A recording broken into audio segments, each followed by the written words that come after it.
The Energetik in Pripyat was a prime example of Soviet palaces of culture. By 1988, it was one of over 137,000 other similar buildings constructed by the Soviets. They served not only as places for entertainment and leisure, but also for ideological dissemination. That's why Energetik is located in the central position in the city, to remind its citizens about the USSR power.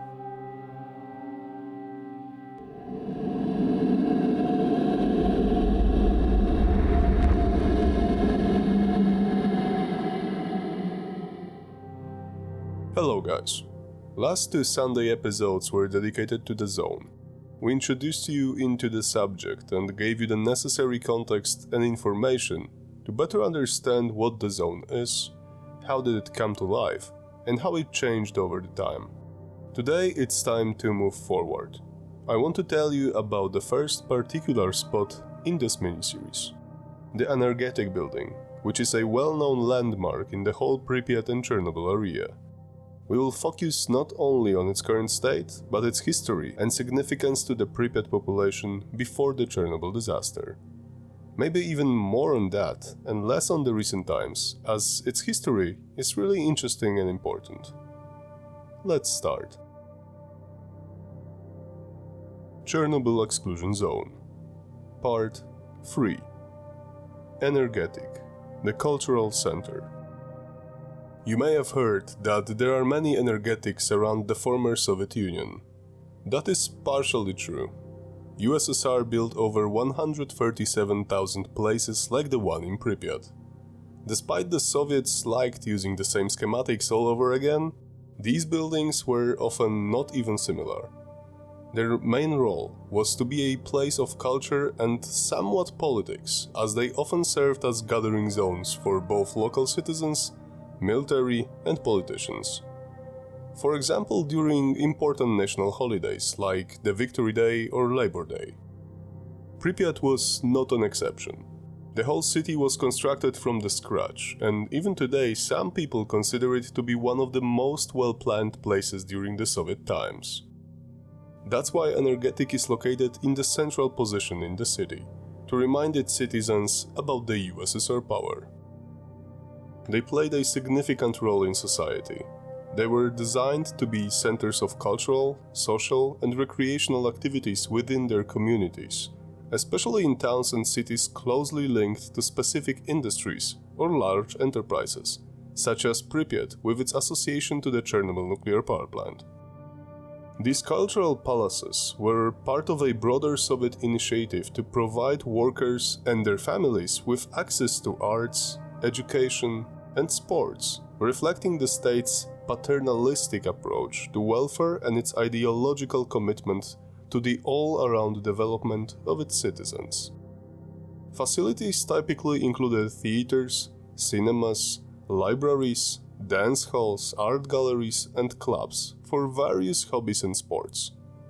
They served not only as places for entertainment and leisure, but also for ideological dissemination, where the principles of socialism were promoted through films, plays, exhibitions and lectures. The name. Its full name is the Palace of Culture Energetik. In Ukrainian, Palac Kultury Energetik.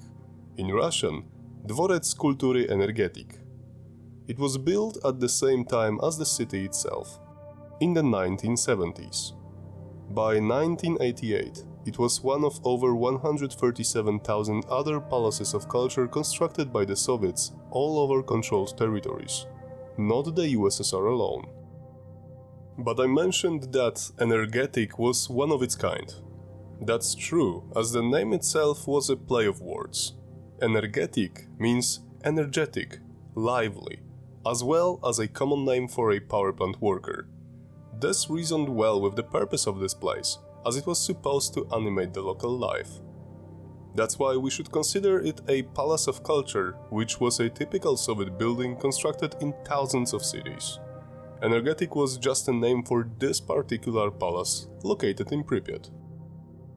The Energetik in Pripyat was a prime example of Soviet palaces of culture.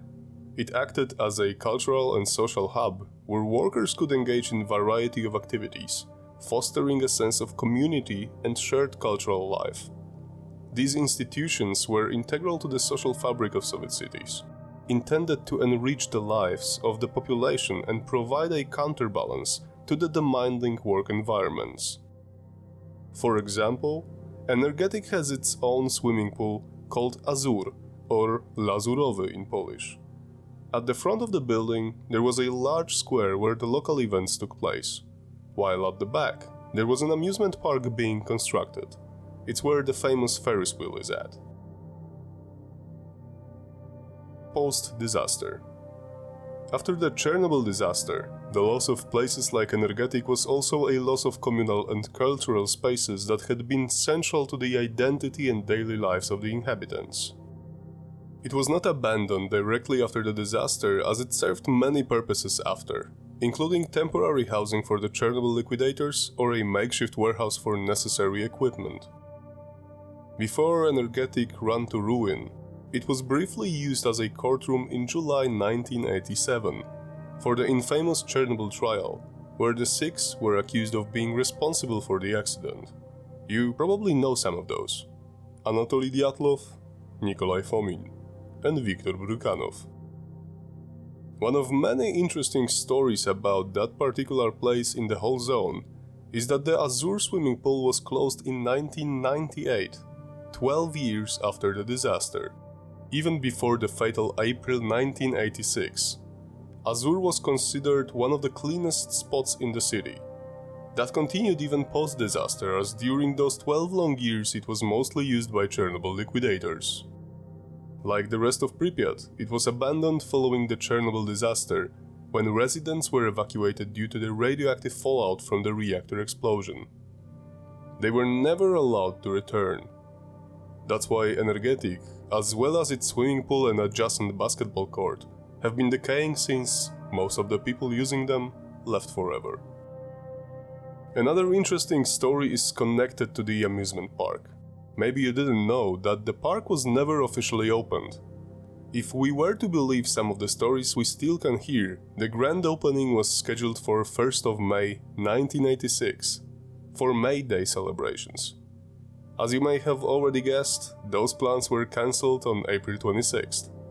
Yet, some stories say that it was shortly opened on April 27th, just before the evacuation was announced. We don't have any strong evidence to support it, but given the state of construction and the timing, it was fairly possible that the amusement park missed its moment by just a few days. So far, no Pripyat resident have confirmed that the park was opened, but the fans of this theory say that it may have served as a distraction for the citizens during these hard times. Whatever really happened, it's undisputable that the amusement park, including the famous Ferris wheel, alongside the Energetik and Azur, are some of the most magical and terrifying places in the zone at the same time. We were attracted by the haunting, post-apocalyptic scenery of the abandoned city, and Energetik is one of the most iconic buildings in the whole Pripyat. Today, like much of the city, the building stands as a decaying reminder of the disaster, frozen in time since the evacuation. It is often visited by tourists and photographers, as well as game developers from the Farm 51. Thank you for watching. If you feel that was a good, interesting episode, please share it with your friends. It will greatly help us. As always, if you have any questions or want to share some of your knowledge or experience, feel free to write me in the comments. You might have already seen that we released more videos recently. It will be the same in the upcoming weeks. I would be grateful if you would see the previous video too. That's it for today, guys. Take care, stay safe, and see you next week.